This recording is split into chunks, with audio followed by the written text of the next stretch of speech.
Guys, you wanted to know the price of Redmi K20 Pro, right? And I'm going to tell you that right now. Recently an image was leaked on Weibo which gave out the price of all its three variants. So let me start with the base variant.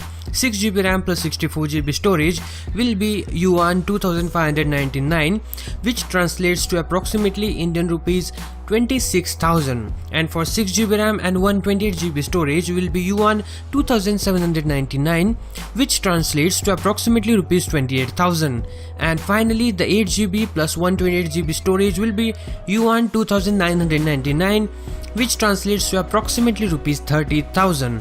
So are you satisfied with the pricing? Do comment. Or do you think it is overpriced?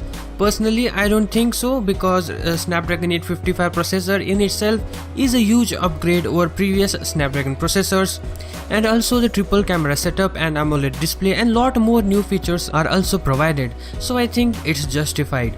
So these were some of the leaks I wanted to share with you guys, so do share and subscribe and like. Hope to see you in the next one. Peace out.